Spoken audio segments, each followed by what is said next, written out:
memasak.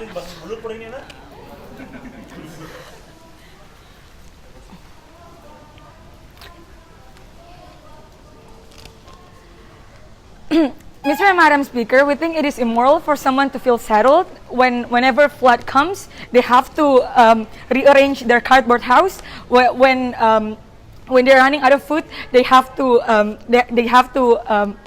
survive on the expired food that they got from the previous days, and we think we think exactly because we don't want people to live within that self-sabotaging lifestyle. We think it is about time that state intervenes. What are our mechanisms within this debate? Knowing that it is to financially incentivize, we believe that this financial incentive will come in the form of reparations that is proportional to how much this individual needs and how their financial capacity is calculated. But second of all, we think that this is not only comes in the form of merely liquid cash, but also continuous trainings and the ability for these individuals to engage in a productive lifestyle and most likely be absorbed in labor workforce. But thirdly, we will also serve the provision for them to be reallocated in potential booming industries in rural areas where manpower is needed the most. Thus, if the opposition wants to argue that they're going to be reallocated in the same location where competition is not realistic and unattainable, we don't think that will be the case. But we're going to bring to you two things in this debate. First of all, why is it justified for the state to do so? But second of all, why is it going to better the lives of these individuals? First of all, in the status quo, we see that the current mechanism in which government tries to do in bettering the lives of these individuals are not enough. For example, even though they provide, for example, free food stamps, rent subsidies, and even free trainings, we don't think that is enough in the case of urban areas, for example. Why is that so? Because we believe that first of all, it clearly would not alleviate poverty, because the disparity that happens between the amount of help that state gives and the amount of poor people migrating into the urban areas, or even development the developments that foster competition that happens is not equal to begin with. Thus, we believe that it is the same if, for example, you're a recipient of food stamps, for example, but you're not a recipient of rent subsidy. You're still going to have a lot in your mind when it comes to where you're going to find a decent place to live. For example, which kolong jembatan should you reallocate to? If, for example, the river floods, for example, we think the existing mechanism itself is a bad model, because you continuously have to feed individuals that are not economically lucrative to the system to begin with. But second of all, we think that the existing mechanism does not allow these individuals to be alleviated because of certain hindrances which is their environment. We characterize two types of people, right? The ones that urbanize on their own will, but secondly, the intergenerational poor within urban areas. We think that the people that urbanize on their own will, they still fall within the construction that making it in big city is possible. We think that this is something. We think the construction of this myth to begin with is something. Is something that is asymmetrical to begin with, because their hope for making it big is not aligned, for example, with the current statistics of development and the amount of job absorbency that urban areas can do. But moreover, we think that these individuals will be most likely vulnerable to fall into the trap of organized crimes. Why is that so? Because they try to make it big, but they also try to make it big while trying to sustain themselves within the minimum wage, for example, while also reallocating in places where renting house is cheap, but most likely is also exposed to areas where crime syndicates like to geotech people. But mostly in intergenerational community, poor community. For example, we think that a lot of these individuals living in this area have actually seen a lot of their relatives or family members being turned down in terms of jobs opportunity. Thus, they inherit this mentality of discouragement, this kind of mental blocks in which they feel like they could no longer compete, but they also feel settled in their current areas because they also don't have information what happens in the other side of the city. If I move out of here, will I actually make things better? Thus, in our side of the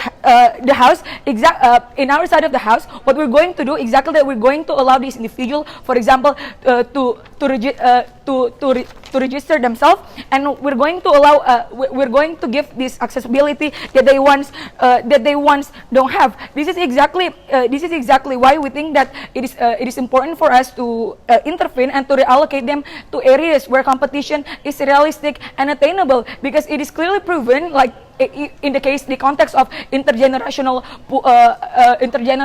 poor families, for example, it is that the competition has actually been toxic for a long time. But exactly because there is no intervention coming from government to deconstruct that, it is exactly why more people urbanize and fall into the trap of poverty in urban cities. But second of all, why do we think this is going to better the life of the people? Number one, we have to consider the narrative of urbanization to begin with. Look, urbanization and development is something that is epistemically researched and can only be available on websites that poor people do not think of or even access. That means they do not exactly even though they know that there will be opportunities, they don't actually have the actual information of where their opportunities actually rely on. Exactly, we think this asymmetric of information exists because of that. And in the context of individuals that migrate anyway, we think that the reference that their relative makes, for example, when they try to encourage them to come to the city, does not come with the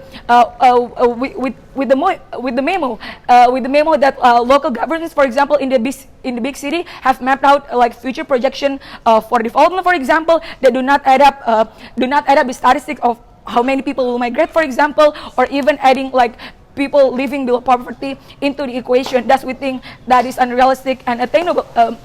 Yuk, selesai Mi. Malasku, ya, berpropose.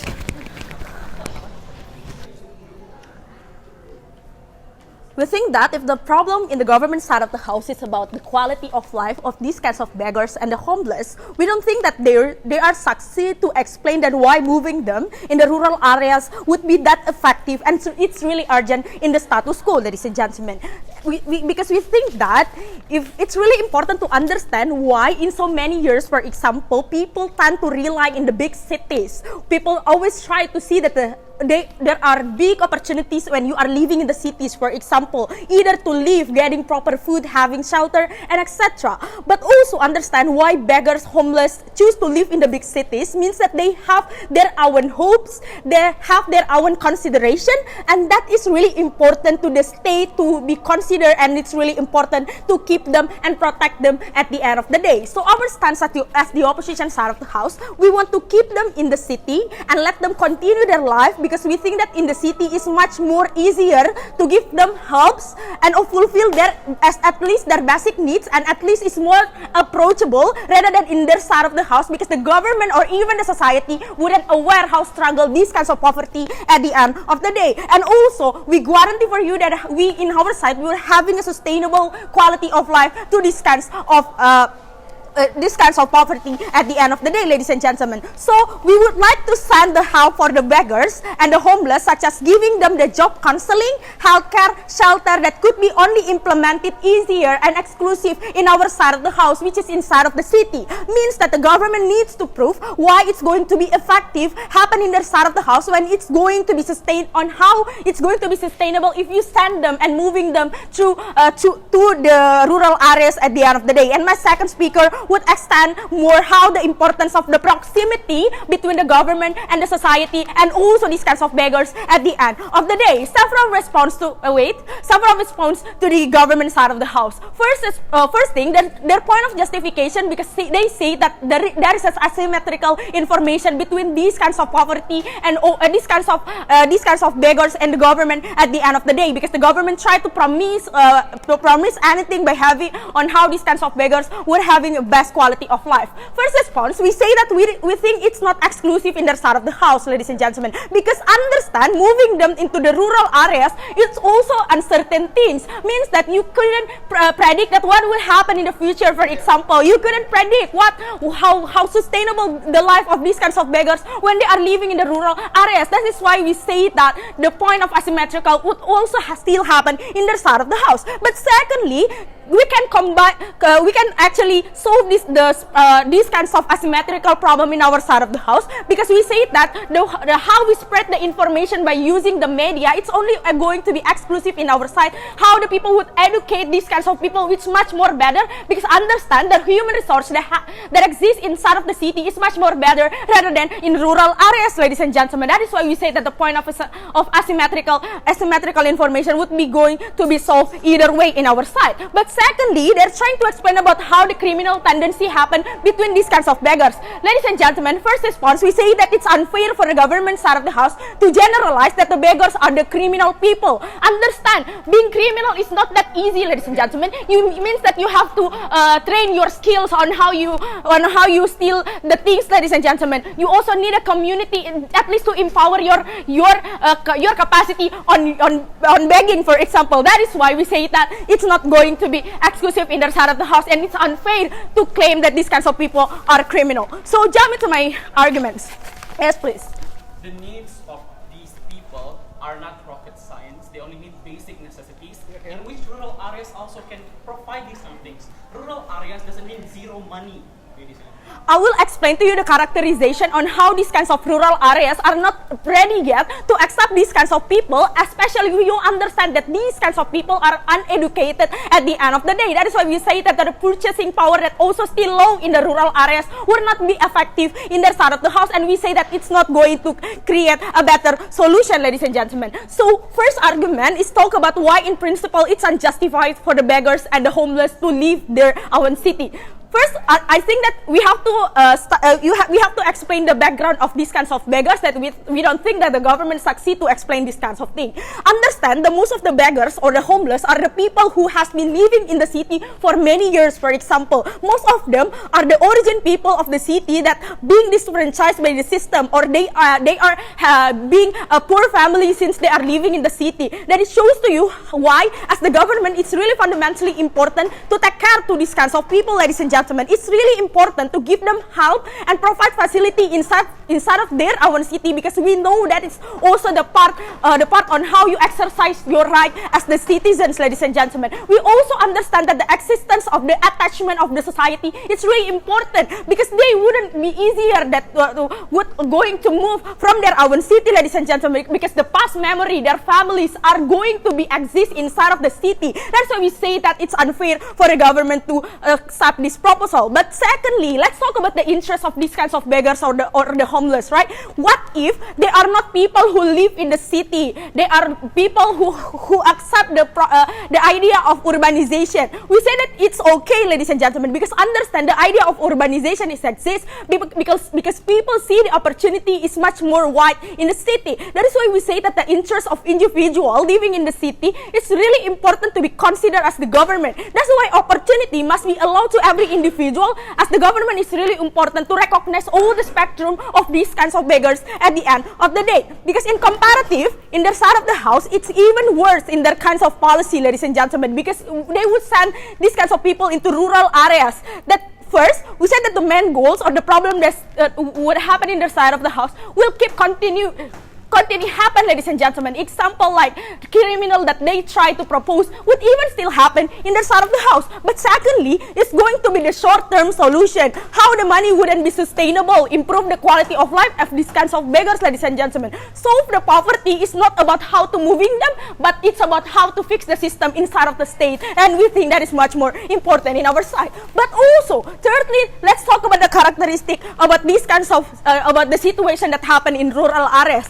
First, understand, even in the side of the house, the opportunity would be even the minimum, ladies and gentlemen, because understand, even in rural areas still have their own conflict and their own issue like internal problem like minimum job field, less income, less variety of job, because also they have their own people that already keep their own job at the end of the day, ladies and gentlemen. That is why we say that the supervision that would happen in their side would be best, would be bad and worse, because it's going to create another problem at the end of the day. Based on all of these reasons, we proud to oppose.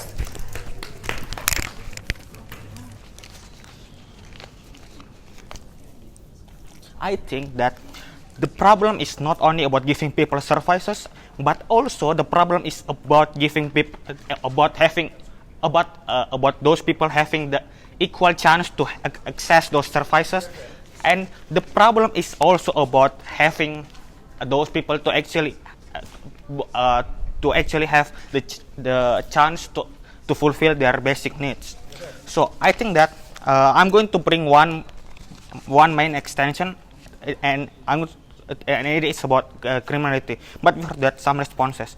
So they talk about they talk about the proximity is good, and they want to talk about better sympathy in the rest of the house. I think that the first thing I'm going to say that it is not exclusive in the rest of the house, because notice that in our side, by moving those people out of big cities doesn't mean that NGOs will stop helping them. Doesn't mean that NGOs will all be gone. Notice that in our side, NGOs will still exist under the rest of the house. But even if by moving people out of big cities doesn't mean that we will lose all NGOs, and doesn't mean that all NGOs will not care about those people. And notice that they say that, okay, proximity is good to get good data, for example, but I think that it cannot happen under the side of the house, especially in big cities. Why? Because notice on how big cities are overcrowded by those people, by everyone, in which I think that it is not trackable by the rest of the house, because notice that they did not assign their own data there. Notice, comparatively in our side, we have our premise is already explained to you on how it is easier for us to track them, and it is trackable under the house. And notice that their alternative, they broke up their alternative, but they doesn't necessarily explain on why it is accessible to everyone, because notice that it is too overcrowded. There are too many people in big cities. Even mid-class people can access work easily. Then what about those local people, those beggars, and etc.? So next, they talk about hope, in which those people move to the big city because of hope. But I think that their hope is unrealistic under the house, because most likely they will not be able to engage on a work that could easily sustain them in their life. Most likely they will only be able to engage in hard labor on that big city anyway. Okay, nextly, they say that they want to create shelter center in big cities, but notice that it is really different in big cities and rural areas, because notice that in some areas may have been blocked by tourism, etc. Most likely they will have those land that has been occupied for tourism and etc., in which most likely they will have to chop those lands, in which I think that it contradicts with their own political interest of local government anyway, because in big cities it is up to you whether you are poor, etc., but in rural area it is different, not the same.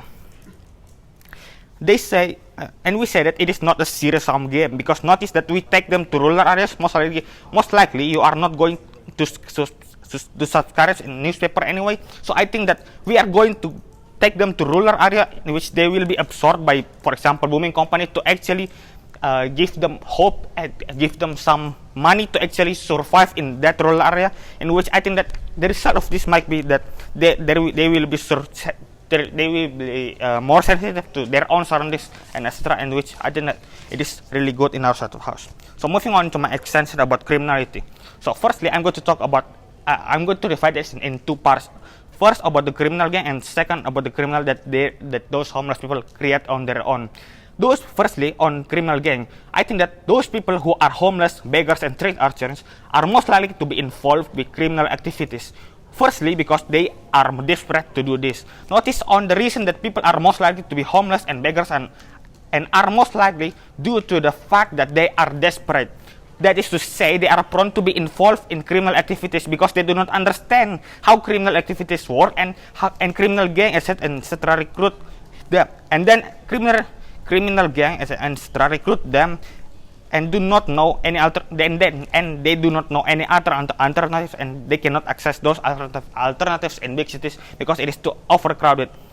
And the reason why criminal gang will most likely recruit them because they think that those people are easy to fool, easy to be controlled, and easy to be used as a tool of criminal activity because they are desperate enough in their life, because they cannot access those services because they are poor, because they are homeless, etc. I.e., they might be being used as a tool to murder people, as a tool to smuggle drugs, for example, because those kinds of people are easily to be used because they do everything that is ordered to them without full consideration on what are the consequences. They cannot think rationally anymore because they are really desperate in this life. Clearly, another motive will be money, because they are homeless, they are beggars, they do not have home and do not have things that can make them happy, that can sustain them. They also do not have enough money to survive. They do not have enough food. They may afford food, but due to that they need to suffer for a lot of sacrifices. Notice on how criminal gang are going to come and recruit them and say that if you join us, we will guarantee you a lot of money to make you rich. This is harmful for two stakeholders. One, I think that the first stakeholder is the homeless and beggars themselves, because notice on how desperate they are on getting food and getting money to survive. They will most likely join those criminal activities because they believe that they will survive by doing so. And because of this manipulation, those criminal gang recruits and tell them to do criminality because they do not want to be exposed to the society and they do not want to get caught by the police and etc. That's why they recruit people that are easily possible for them. Because things get rough, if the things get rough, they can just simply leave those homeless people and beggars that they recruit and let those people to be victim and be caught by the police and be in jail, etc. and let them die in silence, even though they just wanted to survive, they just wanted to get money. Second stakeholder is that the society itself. Those people who are recruited by criminal gang are terrorizing the society itself. One, they spread the fair society. Notice on how they are going to spread fear, to do criminality, etc. And second, they are often ordered to steal from society, murdering people in the streets, etc. This makes it harmful for opposition to let beggars, homeless, and stay in big cities and recruited by criminal gang. Notice that in both sides, there will be still homeless, beggars, etc. But that could be recruited by gang. But in our side, it is better because I notice that even if in our side, not of every homeless and beggars will all go. It is still better because some of them will go to rural area and work and get sustainable life in rural area. At least in our side, there will be lesser homeless and beggars to be recruited by criminal gang. Proud to propose. Mr. Alberto spent 7 minutes 38 seconds now to extend the case from the negative teams.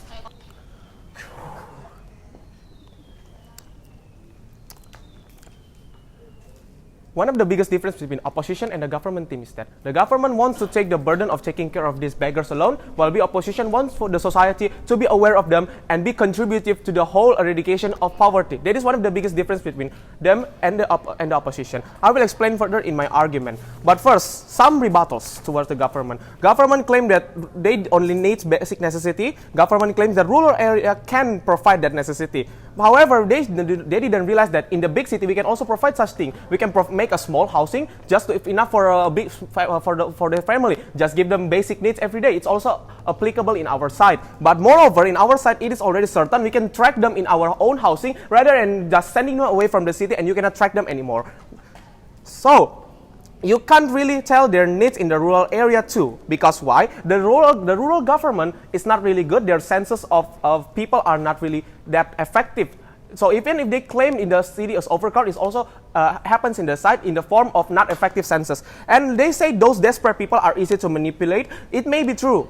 But however, when we give them monetary compensation to this kind of people, they won't be that desperate anymore. So we don't need to kick them out of this big city once we give them money. And the government wants to give them money. We also want them to have money. But they want to kick them out. We don't need to kick them out in our opposition side. And you want to ask, how about those money that come? I will explain that in my second extension, government, why keeping them in the city is necessary for sustainable aid. So in my extension, I will talk how it's more sustainable by giving the people more awareness, and the money will come by itself. First, let's talk about proximity. Government works based on proximity. So government will be more able to help those who are in the range. And we are talking about central government, who has the biggest resource and the biggest facility. In big city, government has their facilities centralized in big city. This is already inherent because there are more people in big city. So the government has to be realistic. They have to focus on where are the people have the biggest number. No, thank you. Gov has to focus on taxpayers, which is we are big city. So this explains that government usually stays with their tools and facilities in the big city, and beggars will be in the proximity of the government facilities. Government will be more aware. Government can see with their own eyes. There will be in everyday sight. So government cannot deny it. No. So government can help them better by creating more policy, for example, because government now aware this is an urgent threat, and this is an urgent condition that has to be helped, that is near with their everyday lives. So government will have to deploy more resources for like training and etc. And government works based on societal pressure. We cannot deny that sometimes government needs the societies incentivize them to work, and thus when they are on the big city, they can see, the society will see those beggars, and they will pay more tax, and because the society we have to see to believe that this is an urgent matter, and society will pressurize the government, which I bring into my second point. Society will be more aware of these people. Society will see those poor people. They believe once they see, because society nowadays doesn't like to go make a frivolous expenses of money. They don't like to give money without any clear source or any clear reason. But with the poor in the city, they see themselves. They have now the concrete evidence of these poor people, so they will give the money more easily rather in the rural areas. I will give more comparison later. Society nowadays are selfish, pragmatical, fear of losing money, because in the big city we can attend that living cost is getting higher every day, and the minimum wages are cannot follow the increase of living costs. Thus, so if they aware these people are really poor and they are a problem in the first place, they will try to help the problem. So we don't have to ask the government solve this problem by themselves. Society will pay more tax, and once they see, they will sympathize. For example, news of beggar got admitted into hospital. We can see in our social media, there are sometimes poor people who are admitted in the hospital. They are mostly come from the big city, and TV show that helps beggar. This is an example where beggars are in the big city. They will be the center of attention. People will be more sympathized, and people will be more aware of them. And if it were to be in rural area, either they don't believe it, because sometimes when the event happens in the rural area, people won't really believe that, because the credibility of the news it will be simply unheard of, because in the big cities there are many celebgram or people who are famous in the social media can popularize this kind of things, but in rural area there are no such thing or very minimal.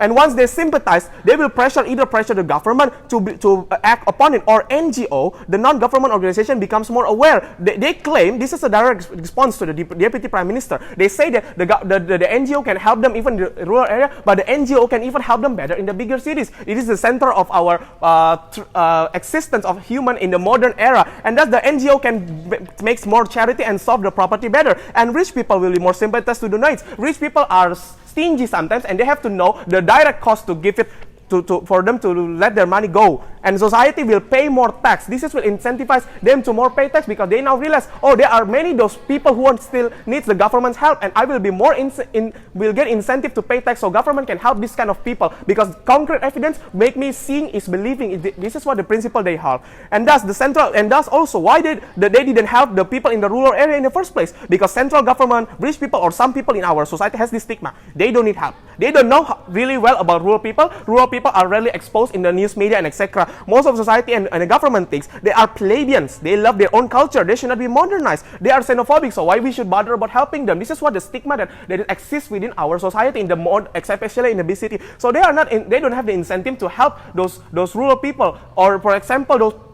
Yeah, if you claim most of the poor people that come into the city come from the rural area, but when many of the beggars are still remain in the city, they will still have that incentive. And they also have practical justifications as low number and low market. So I don't want to help the rural area because they have low market. And thus this is the problem. When you are not training these people, they will still have low skill. And if you want to build, like the government wants to build facility in the or market in the rural area, you have to train them again. So it's literally the same. And beggars are hard to be accepted, but in the city we are easier to train them, like I've explained, in the proximity. And money won't do much because the market in the investment in the rural area are not that great. So by giving money, it won't help them.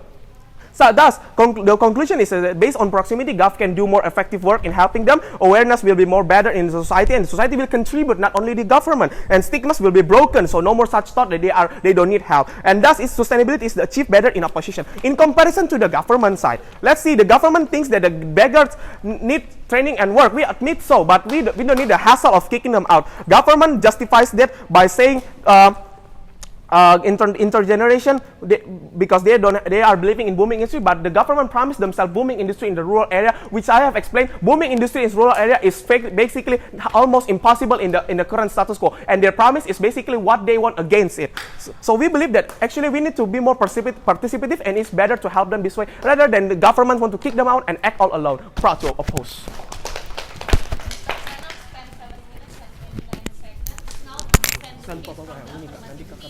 The question of the debate was never, do government can have good facilities? Because if that is the burden of the debate, we will automatically lose. But the question of the debate was, is it able to cater towards the abundance of society that live in this kind of society, gentlemen? Notice that big cities have so much individuals, gentlemen. Not only poor people, you have rich people, you have middle class people, you have lower class people. The reason why people go towards these kinds of states, because they think that they have better lucrative jobs to get, gentlemen. Meaning, all of people will get into this kind of states, gentlemen. They never negate or never engage towards this nuance, gentlemen. They only say that we can give them good facilities. But in current status quo, people cannot get these facilities, and which we think cannot make them win the debate. Three direct responses. One, they say that we can create sympathy. Just kick this debate out of this debate, gentlemen. Notice, this is very unexclusive. The ability for us to understand the grievances of poor people, gentlemen, still exists in the current status quo. The fact that we can understand how poor people in Africa are suffering, gentlemen. The fact that the NGO can go there every day, meaning even without having poor people, rural people in these kinds of big cities, gentlemen, our ability to create sympathy can still exist. Our burden will never to explain to you why NGO will be much better in our side.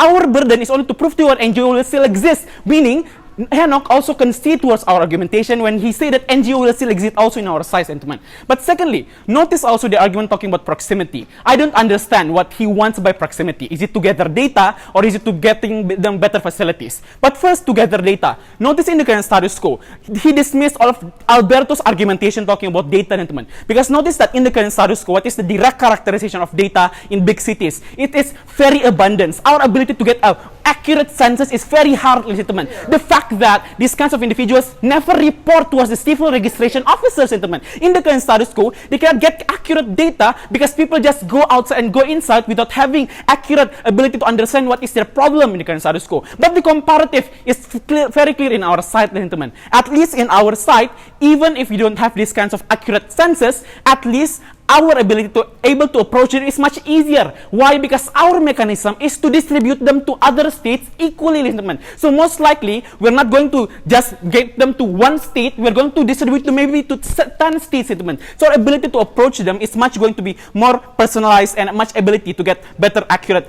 data, gentlemen. But secondly, notice under argumentation, talking about proximity to gain them better resources. I think this dismisses the fact that all of the states that are going to distribute it, and also have local governments. So I don't think proximity of giving them help will automatically just reduce in our side, because most likely other cities will also have a functioning local governments that can also get the data and give them the necessary help to give them. This is why my POI is very important, ladies and gentlemen, because the fact that their help is not something that is very rocket scientific research. You just need to give them basic things in outside of their places, gentlemen. If they want to say that if that is that easy, I concede, gentlemen, but that dismisses the characterization of big cities, because if it's that easy, even in the current status quo, you can just give them, but you cannot do that because there is so much people to give, ladies and gentlemen. People in the social services rent house, gentlemen, they live in bunk beds that in which they have to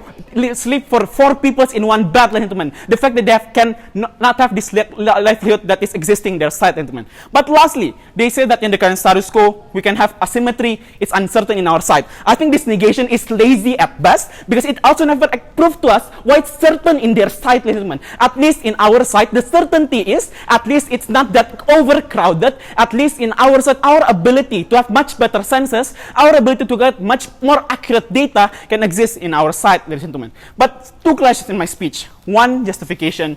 2, better life. I will start with just better life, because that's their most important argument in this debate. First, about the urbanization argumentation. I think they dismiss entirely what Dopes say in the debate, ladies and gentlemen. Because Dopes say there is a toxic culture that exists in the current status quo. What is it?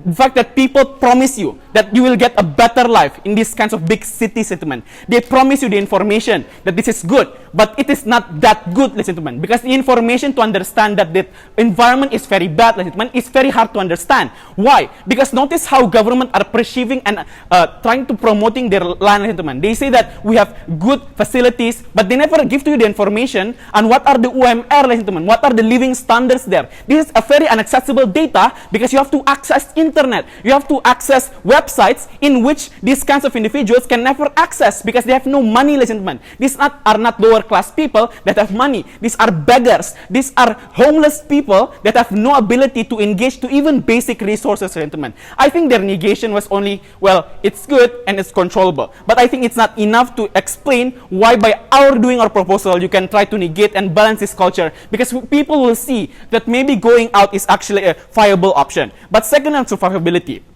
they say that giving them facilities is good and giving facilities is actually effective, but no explanation why the likelihood it is likely to be so. I think you can just give them debate by saying that, oh, good governance, they can give them facilities. It's precisely that, ladies and gentlemen, but the level of ability to adapt towards the rising information and the rising people that go in cannot be controllable, ladies and gentlemen. I will add several responses towards this. But secondly, notice also, creating small spaces is less likely to happen, ladies and gentlemen. Why? Because real estates in big cities are very expensive, ladies and gentlemen. Most likely, the developers are going to buy these kinds of land, ladies and gentlemen. They will sell it for higher prices for people that have higher money. So most likely, they have no incentive to make it for free for other people in those kind of situations, gentlemen. But secondly, notice also what are the comparative that is highly missed by team opposition on our side, gentlemen. It's 2 things. We argue on the comparative of why by having better allocation of data and better allocation of mechanisms are going to happen better in our side, gentlemen. Why? Because our ability to get better resources and better allocation are going to be not pressured by the current governance, gentlemen. That is precisely that they say are very majoritarian centric, gentlemen. So most likely they will play on the centrism that you have to be productive. They never explain why in the current status quo they will be productive, ladies and gentlemen. I think this is proving to you that their ability to gain better traction in their argumentation never happened. But in comparative in our side, we show to you the probability of productivity. What is it? It is when they are giving more trainings, they are giving more probability to engage in other people outside of the rural areas. This is precisely important because Dopes said in debate what in our rural areas, the ability to compete is much easier, ladies and gentlemen, because your ability to engage with people that have higher degrees, higher potential, and higher working experience is much easier to begin with, gentlemen. I think the comparative of the debate is very simple. They never explain the likelihood status quo is enough. We explain to the likelihood of better allocation and better getting of data. We win the debate based on the reasons. Thank you.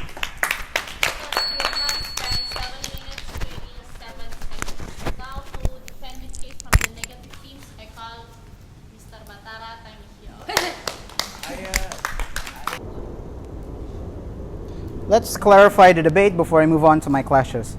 First is there seems to be new matter coming from the third speaker regarding the cost of the land in the big cities as compared to the small areas, but I'll engage with that later if you guys want to count that.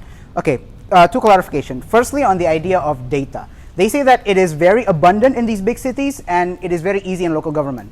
They took this for granted because we say that collecting data is not just based on how many people are there, but do you have the human resource to cater all of that? Do you have even the facilities to count that? Do you have the local will? If they say that these people don't care about submitting their data, then they won't care about it in the rural area anyway, because they don't know what census is. They don't know to go to the government area. They don't know to go to the office of the statistics. So at the end of the day, collection of data is still hard in the rural areas because you cannot get the awareness to build them. So you should not count this as an easy win for them. Secondly, on the idea of facilities. Government assumes that just because they have the local government, that means that these facilities are automatically already there in these rural areas, in these rural cities. They cannot simply assume this. They have to explain to you why it's very likely for them to actually build all of those things. If they admit that there is not a lot of people there, then there's not a lot of market there, then there's not a lot of development there, not a lot of jobs, not a lot of reason to move there at the end of the day. So local governments are not going to win them anyway. On an idea of sympathy, I'll engage to that in my clash. So with that, I have three clashes in my speech. First, is this justified? Secondly, how do you give them short-term benefits? Thirdly, how do you give them long-term benefits? Firstly, is this justified? Government's main idea on this is that there is asymmetry of information. Three responses to that. One is that Neny already said you can try and counter this or stop this whole narrative that it is easy to move there. Secondly, if they cannot prove to you that rural areas have this job and have all of these facilities anyway, then it is still a asymmetry of information, because you say, here's the money, move to the small areas, you'll have a good life there. It's all a lie. If they cannot prove to you why rural areas are likely to have all of this, and even if they say, well, the hope is bad because if you move to the big cities, you only get labor. On your side, you're also still just going to get labor if you go to the rural areas anyway, right? If you can give them training, then give them training and have them work in the big cities. Why is that exclusive?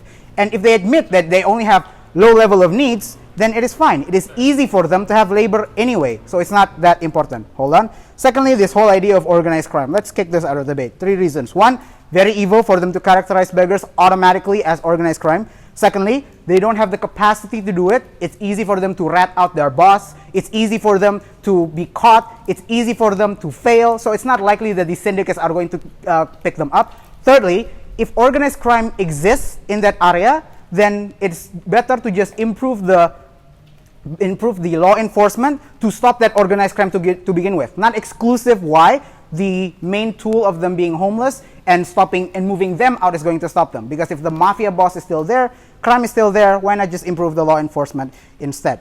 Go ahead. Labor markets harder your side, competition harder that. That's very clear. But secondly, the difference in labor competition in our side is because in your side, it's centralized based on people that have pre-existing competition, but in our side, we can give them much more abundance of booming cultures in which we are saying in our mechanism. We say that you cannot count this booming culture easily because they never explain to you why is it likely these booming cultures, what types of these booming cultures, do they even exist? If they admit that people move to the big cities, it's because those booming cultures don't exist where they're from, and they don't know where to find them anyway. If these booming cultures exist, just give them the information that they exist and then give them the choice to move if they want to or not. Because if you force them to move, you lose exactly what Neny explained in her speech, how they have already been there. This never engaged this, by the way. They have already been there. They have family there. And if you kick them, basically try to kick them out, you are making them not satisfied with the government, have them distrust towards the government, making it so their solutions of government-provided jobs not have any participation rate because they think, well, the government forced me out here and there's no really good jobs here. They lied to me, I'm not going to participate. So when it comes to justified, it is actually justified. Short-term solutions. Firstly, they said that there is not an equal scale of the amount of people and the amount of money. This is weird because if they want to give a lot of reparation, give a lot of training, then that also costs a lot of money. So at the end of the day, on their side, they also have a lack of capacity, right? If I'm going to just give them the fiat that they can give the money and give the training. But if they can do that, then we can also fiat that we can give them money and also give them training. So if that's the case, then it is possible. Secondly, they said that, well, it's not equal because there's too many people and you can't develop them. What's the panelists compare the cost? If you want to build new stores in all of these rural areas, build a new economy in these new rural areas, or simply build small housing and small stores in the big cities. Cheaper in the big cities. One, logistics of simply moving them. It is cheaper because there's easy to move the materials. Secondly, you have engineers and you have architects that can design them much better and cheaper rather than in these small areas.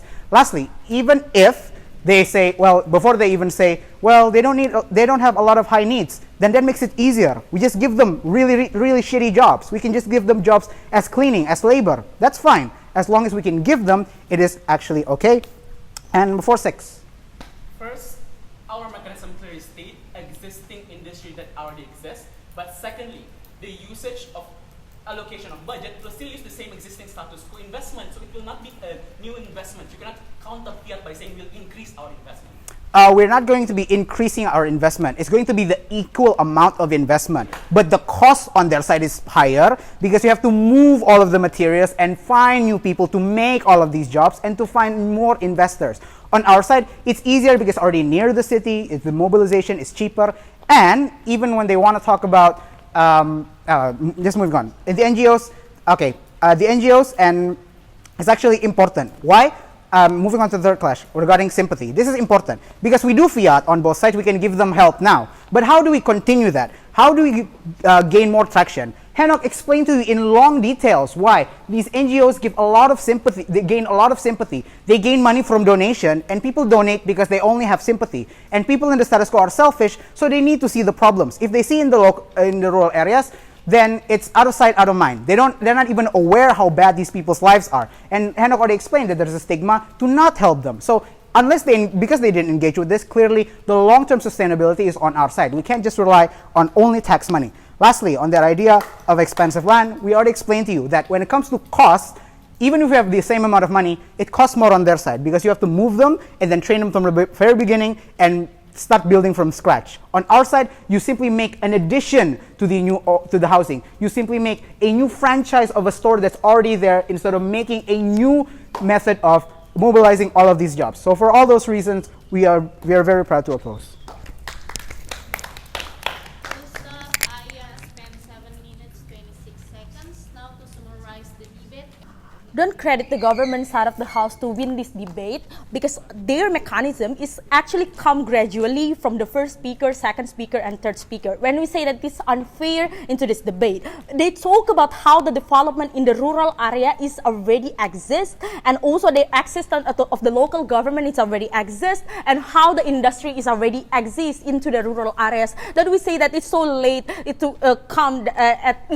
comes gradually from the first speaker until the last speakers, ladies and gentlemen, without explaining then why these kinds of rural citizens or the local citizens would be that easier to accept these kinds of people at the end of the day, without concern how important these kinds of rural area to accept these kinds of people at the end of the day. Because we already explained to you on how in our cities we are actually going to cater all these kinds of people, and because it's much more approachable and it's much more exclusive in our side. So two main points into this debate. First is about idea of accessibility that always be tried to respond by the government side of the house, and secondly the point about the justifications. We say that their government tried to bring the arguments, brought the argument in two things. First, they proved then why the services would be effective in their side by utilize the services that exist in the rural areas. But secondly, the idea of crowd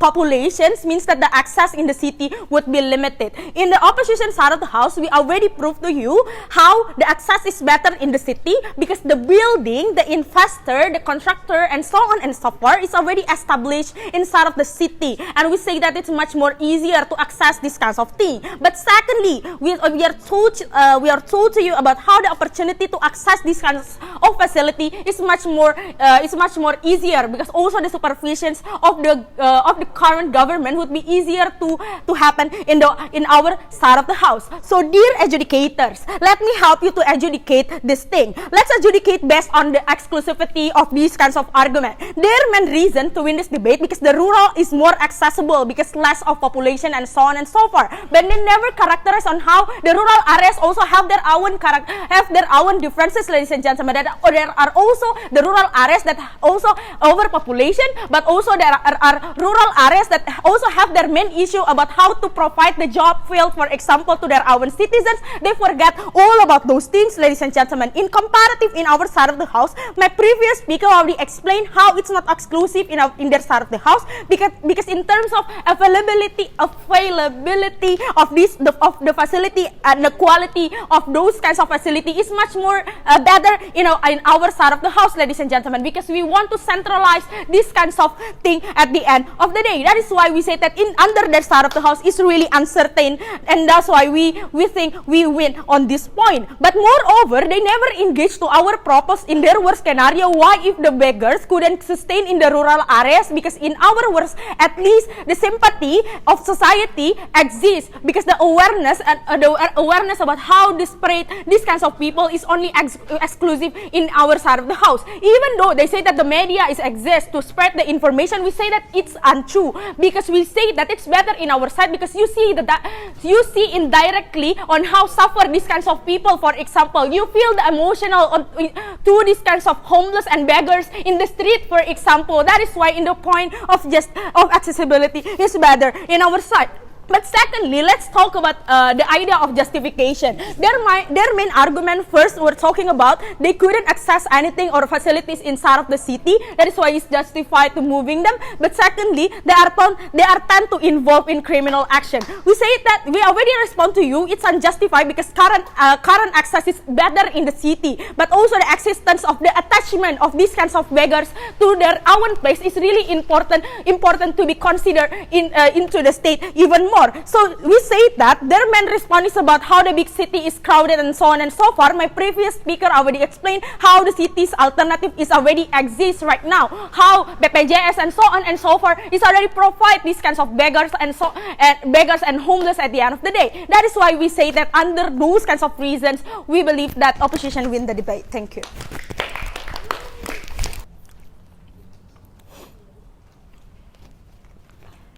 Mr. and Madam Speaker, so I think there are two questions in this debate: whether we want to defend the existing hope, or do we want to bring them the actual hope that realize the actual hope that they actually need. So both sides concede that urban developments disenfranchise some people, but let's see the question: who helped them better within this side of the house. We have so I think the biggest contention in this debate is that the allocation of resources. First of all, they try to defend their side of the house by saying that proximity is a more helpful approach in helping these individuals. Largely, they say because it is way better to do census on them, and that sympathy is way more reachable in there. We think that this is something that we think this is something dismissive, considering that we've already talked to you that in our side of the house that these individuals will register themselves, exactly why we're going to have data on them, exactly why we're going to know why the amount of proportion they need for financial incentive, because we know because we list all the data about their capacity and their needs, for example. But second of all, notice that when they argue that proximity, they say that it is way better if government help is centralized. This is also we think that this is also an offense to their argument when they want to say that they want to debunk that urbanization is not good at all. Exactly, because government side of the house believes that as long as government help is perceived to be good when they're centralized, these poor individuals will always be pitted against in unrealistic competitions in urban areas. This is exactly why opposition side of the house never engaged to us on the point of overcrowded, for example. For example, we argue to you exactly because there is disparity that there is that the deficit of job opportunities and the surplus of human capital within the urban areas will never fully absorb these individuals. Thus, they will always be left behind, and the existing mechanisms do not prove to be effective for the long term. That's exactly why we think that is totally okay for us to impose our proposal. But second of all, regarding taxpayers' money, right? We think both sides of the house use taxpayers' money in this case. But who use it wisely, Mr. and Madam Speaker? We think our side of the house use it wisely. Why is that so? Number one, because the entirety of our argument relies on the realistic premise that urbanization is uncontrollable, that perhaps that urban cities could never accommodate all of this homelessness and even bring prosperity to their life. Exactly in our side of the house, because we recognize that disparity, we provide to you a clear mechanism how they're going to better their life. The comparative in our side is exactly more realistic. In comparison to the side of the house, they defend the existing hope, in which exactly we characterize that there is intergenerational poor families, exactly because the competition has long been toxic, and this is something that they never try to put the attempt that why in their side of the house that competition will be less toxic, and eventually poor people could enter such a workforce. But second of all, we also consider within side of the house that exactly because awareness in our side of the house, awareness and sympathy already exist, right? But the question is that for how long that could actually help the poor in urban areas. Exactly, we argue to you that there should be direct intervention because the amount that we could control in urban areas is no longer attainable. That is exactly why we think our proposal is more realistic, and we're very proud to propose. Yes.